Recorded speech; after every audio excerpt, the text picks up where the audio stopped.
A lucid dream is a dream in which you know you're dreaming while you are dreaming. This level of awareness is not there in normal dreams. Lucid dreams are usually more vivid and enjoyable than regular dreams. Lucid dreamers do not practice conventional dream interpretation, but dream exploration. In my experience, the ability allows for travel to exotic locations outside of Earth, outside of our dimension, for telepathy or sharing a common dream with other dreamers, for time travel, remote viewing, healing, sports practice, influencing real-life success, and many other exciting adventures. The plane of night dreams is right between the physical and the non-physical. It's an intersection and a two-way street to both.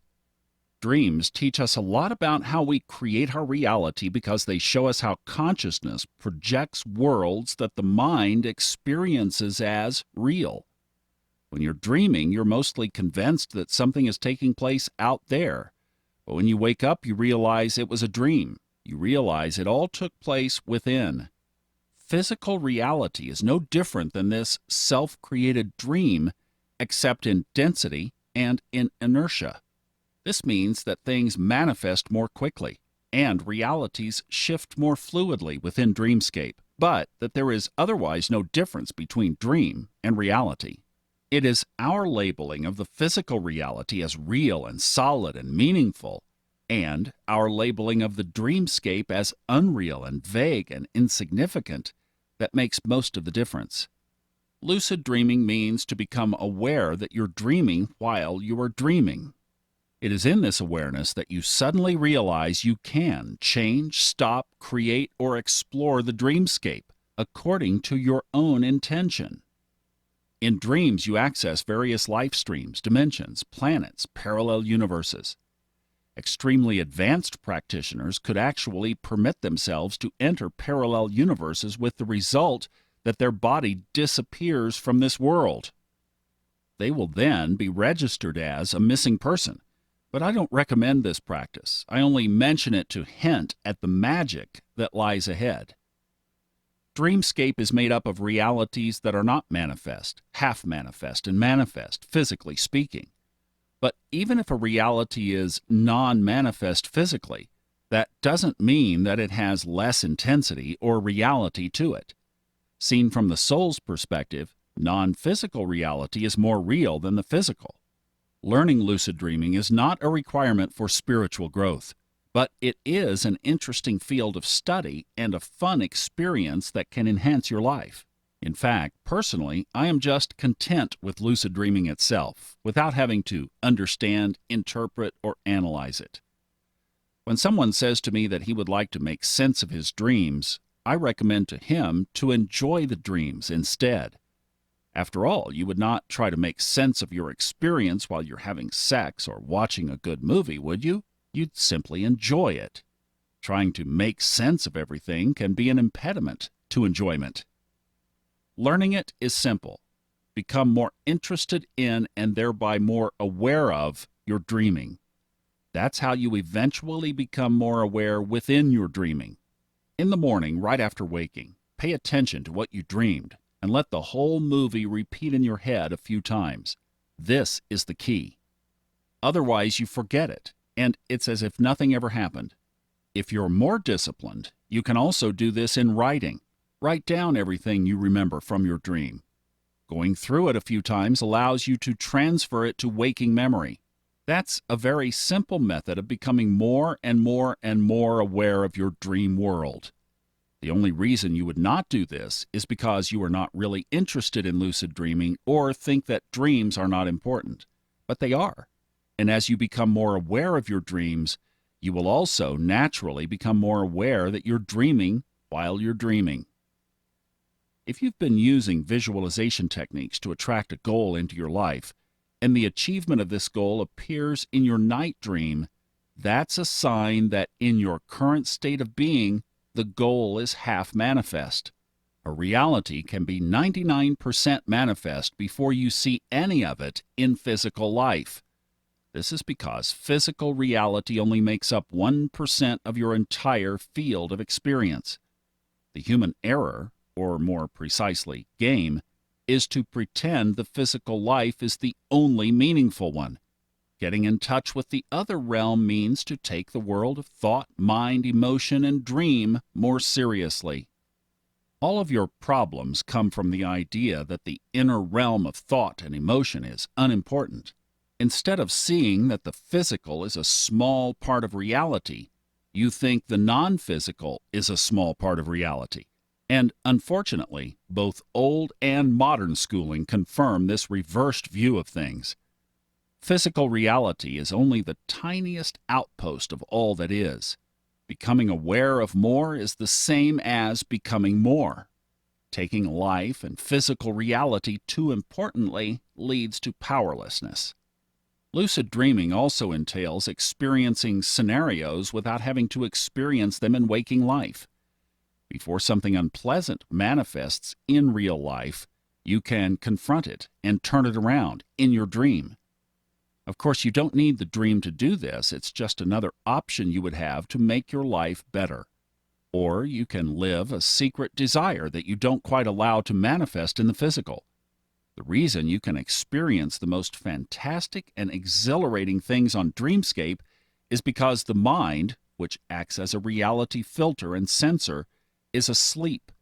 It's only the soul that is active there.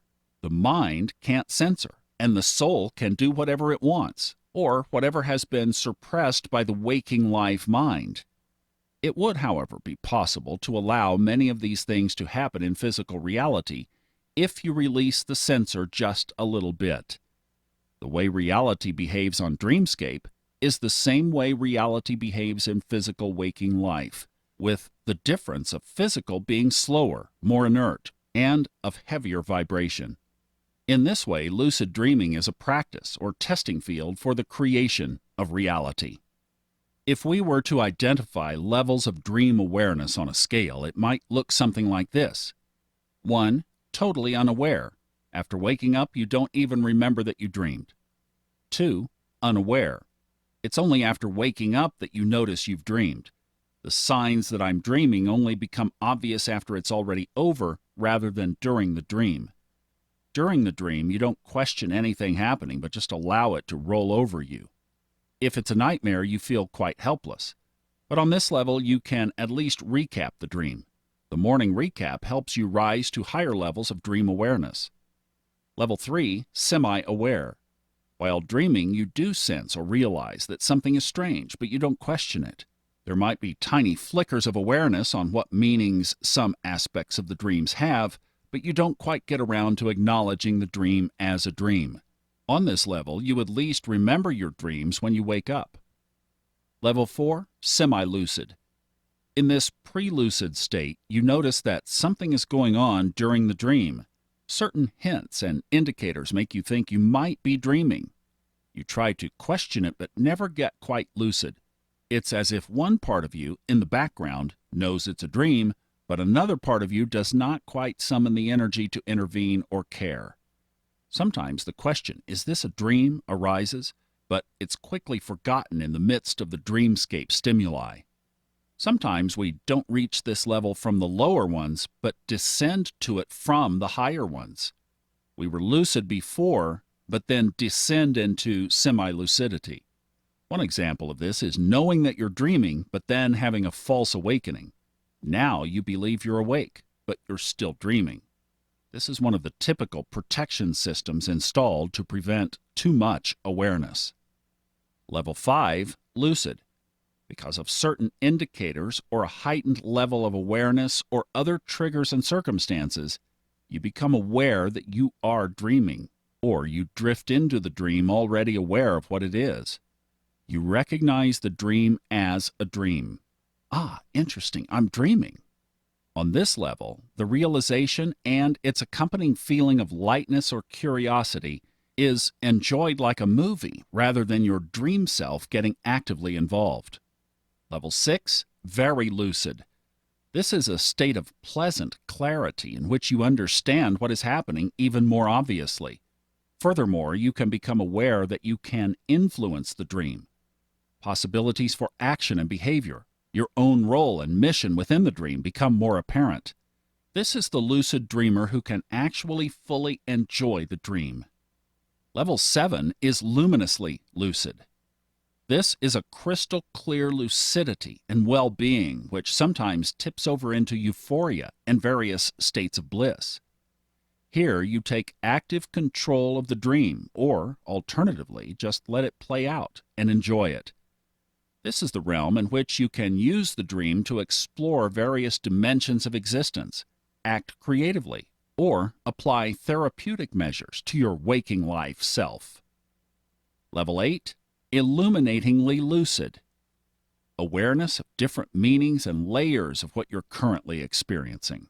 On this level, you not only know that you can do whatever you want, but also which tasks you're here to fulfill. Intuitive guidance, communication with other beings, recognition of long-term solutions or healing, and states of pure bliss are all common here. Now, don't take this scale as gospel. It's a general outline for contrast and comparison. Rather than going too much into what can be done with lucid dreaming, or with what I've done with it, I would now like to support you in getting into it. I trust if you actually get into it, you'll find out the different practical uses and/or entertainment options for yourself.